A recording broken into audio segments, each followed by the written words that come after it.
What's up guys, it's Avery here. I've been investing in real estate for the last 2.5 years and I just bought my third property. And real estate investing can be extremely lucrative, but it does have many ups and many more downs.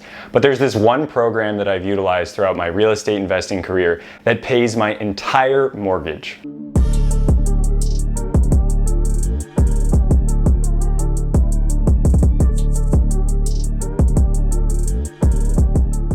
If this is your first time to the channel, or if you're returning and you haven't subscribed yet, go ahead and do so. Tap that notification bell so you don't miss out on any tips for investing in real estate and things that you can do with your money in order to build your wealth. I'm gonna break the cardinal rule of YouTube and actually tell you what the program is that I put in my clickbaity title and not make you wait until the end of the video.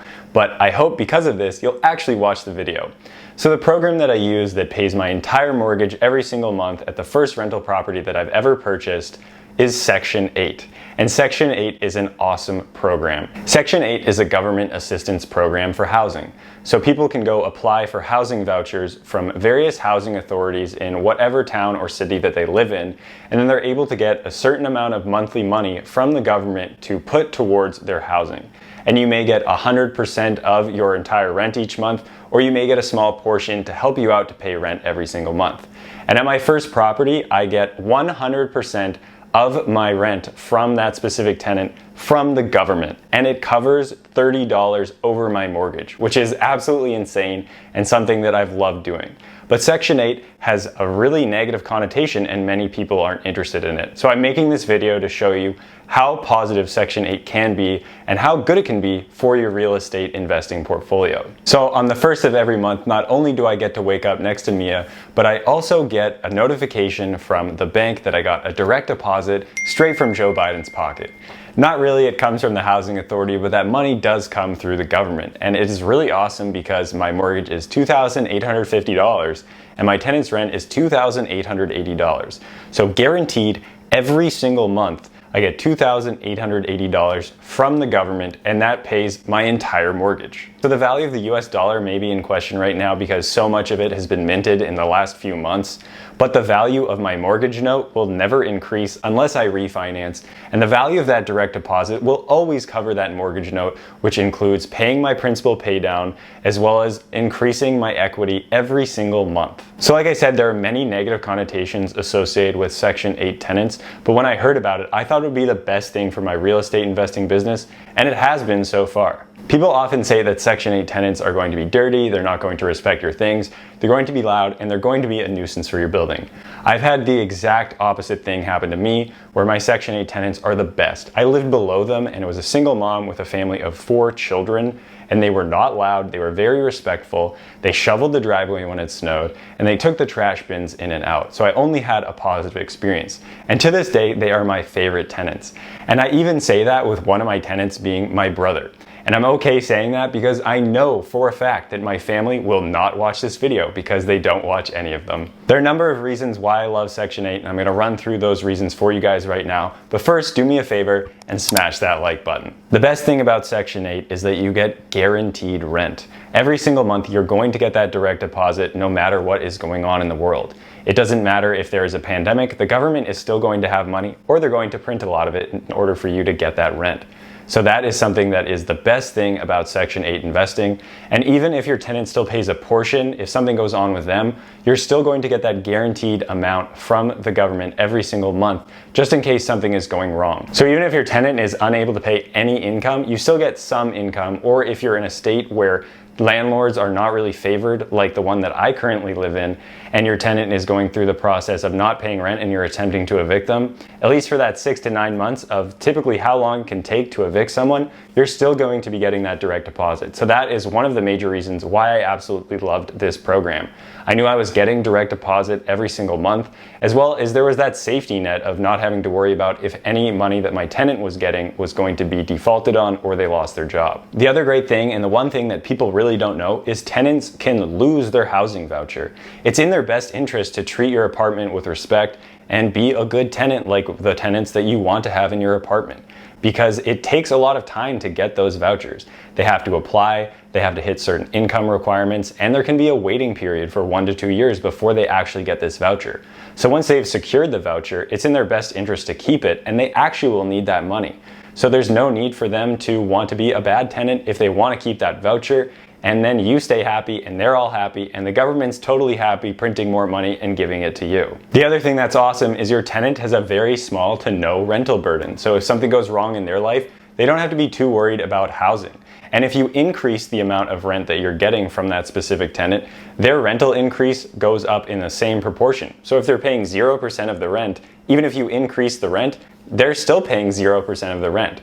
And if they're, say, paying 10% of the rent and it's $1,000 and you increase it to $1,100, then they're still paying 10%. They don't go up $100, they're only going up $10 every month.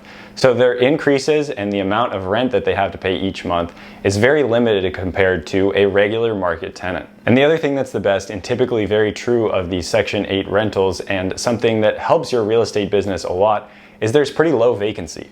Once they get into a certain apartment, they like to stay. And low vacancy is really great for a real estate investor and for a landlord because you have no advertising costs, you don't have the potential of missing rent for a particular month while you're finding a new tenant. And the longer they stay in, and your ability to continue increasing the rent because it doesn't affect them that much, is absolutely awesome. The other thing that's awesome is if you go on the local housing authority's website, they talk about which specific town you are in and how much money they will pay for each bedroom type. So it's really easy to know how much you can get for rent, and if you're below that market rent of what they listed, and they update it every single year so you can figure out if you should be asking for an increase this year or if you should wait for another year.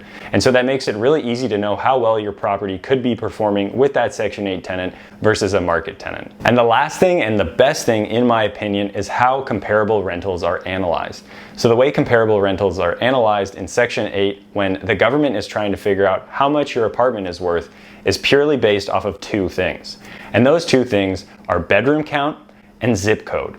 It doesn't matter how your apartment looks. It doesn't matter if you have 2 bedrooms. It doesn't matter if you have in-unit laundry. It is just those two things. So if you are someone who has an apartment that doesn't have in-unit laundry, or maybe it only has 1 bathroom, then you can get the same amount of rent as someone who does. So in that situation, it makes a lot of sense for you to find a Section 8 tenant compared to a market tenant. Last year, I actually increased the rent of my tenant and went through this process, and it made it really awesome to know that this is how they compared their rentals to figure out how much my rental should be worth. They were originally paying $2,400 in year 1, and then in year 2, I asked for a $200 increase to $2,600, which is what I thought the market rent would be.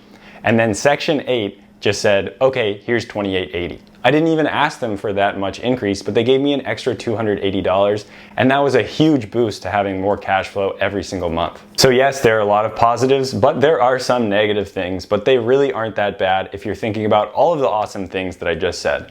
And the first thing would be inspections. Every single year they have to do an inspection, or every other year, to determine that the apartment that you're giving those tenants is actually livable.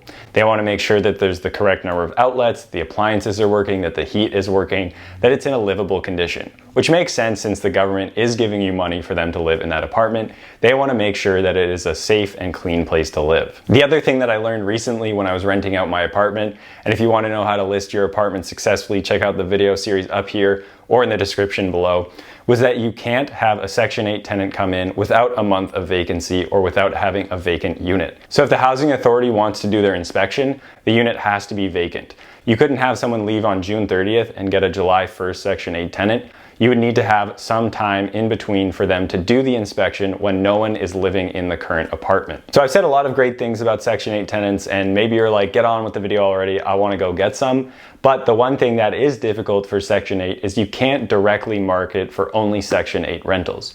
Now, you can make your specific listing tailored toward a Section 8 tenant, like listing it at the market rent that the housing authority lists, or saying in your rental description that vouchers are accepted from Section 8.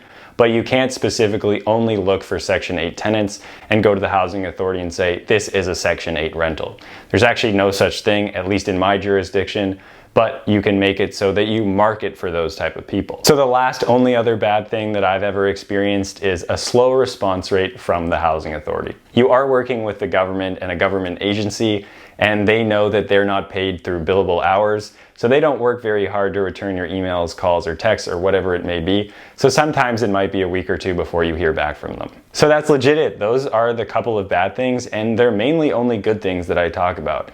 And really, it's just free money, yo. Like, why wouldn't you do it? When I first heard about this, I was thinking, yeah, I'm gonna use Section 8 tenants if I can get them in. And there is that negative connotation because for some reason, when people think people don't have a lot of money, they're not gonna be good people. Well, let me tell you folks, a doctor can be an ass and someone who has no money can be an ass. It really doesn't matter how much money you have. You could be a good tenant or you could be a bad tenant. So make sure that if you're getting a Section 8 tenant, you're still screening properly for the regular things that you would screen for if someone had a high-paying job. It's all the same. So please, I encourage you to look at Section 8 for some of your potential future rental properties. It is beneficial for every single person involved. The person who needs housing is able to get it with the assistance that they need. The government, who you are already paying tax money to, is going to give some of that back to you. And you're able to cover a lot or all of your mortgage every single month on your rental, which will help you get to financial freedom quicker.